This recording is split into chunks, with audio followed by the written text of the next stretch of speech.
Assalamualaikum warahmatullahi wabarakatuh. Perkenalkan, nama saya Ismail Maghribi, NLP 011184000062 dari jurusan fisika. Saya akan mempresentasikan tentang Project Based Asymmetric and Symmetric Cryptography. Nah, di sini saya akan uh, membuat proyek tentang RSA, mengeksekusi teks. Dari ini, dari sekian banyak algoritma cryptocurrency, kunci publik yang pernah dibuat, algoritma yang paling populer adalah RSA. Nah, keamanan algoritma RSA terletak pada sulitnya memfaktorkan bilangan yang besar menjadi faktor-faktor prima. Pemfaktoran dilakukan untuk memperoleh kunci privat. Selama pemfaktoran bilangan besar menjadi faktor-faktor prima, belum ditentukan algoritma yang mampus. Maka selama itu pula keamanan algoritma RSA tetap terjamin. Variabel-variabel yang digunakan pada enkripsi RSA ada P dan Q, bilangan prima. Kemudian ada N sama dengan P kali X, tidak rahasia. Dari hasil kalinya dipublikkan. Kemudian modul N sama dengan, ini merupakan fungsi di mana berapa banyak yang prima yang ada di sini. Di N, bilangan-bilangan yang bukan, semacam fungsi yang dapat membuat, itu di mana berapa banyak bilangan yang dia tidak memiliki ikatan prima. Jadi FBB-nya sama dengan 1. Itu sama dengan P-1, P-1. Ini sifatnya rahasia. Kemudian ada kunci enkripsi, tidak rahasia. Kemudian kunci deskripsi, rahasia. Kemudian M plain text. Plain text-nya satu rahasia dan ciphertext-nya tidak rahasia. Jadi dia yang dikeluarkan sana. Berikut demonstrasi yang akan saya lakukan.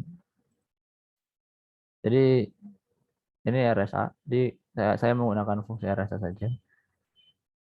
Pertama-tama itu kita load keys-nya dulu. Load. Karena di load keys ini dia sebelumnya ada generate key. Generate key itu nanti ada di awal, jadi dia dipakai gitu, muncul, kemudian di delete di sini, bikin ini pusat period, kemudian private key-nya delete. Kuncinya bentuknya seperti ini di file.com.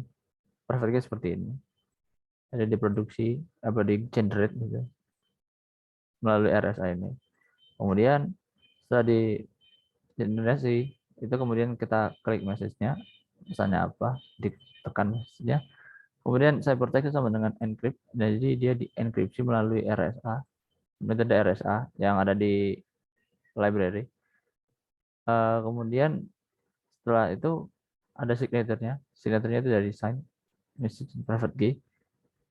Kemudian ada teks, teksnya itu hasil dari descript dari ciphertext. Jadi ciphertext akan dideskripsikan jadi teks menggunakan private key.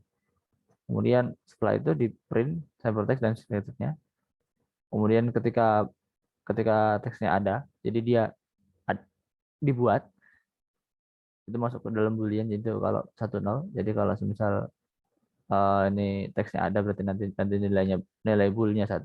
Ketika boolnya 1, pesan ini akan berjalan mau teks. Kemudian kalau nggak bisa, itu akan unable to describe message.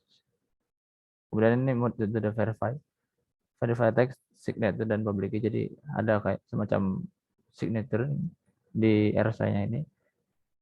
Ketika berhasil, maka akan successful. Kemudian kalau gagal, signature verified.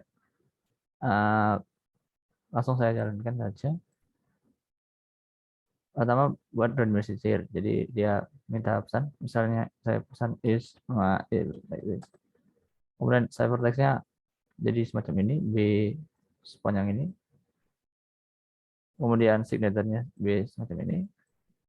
Kemudian message text-nya jadi Ismail. Jadi dia berhasil untuk mengkriptokan, mengcipherisasi, dan kemudian ada signaturnya Ismail. Kemudian dengan signature ini berhasil di verify signaturnya. Sekian dari saya. Apabila ada salah kata mohon dimaafkan. Assalamualaikum warahmatullahi wabarakatuh.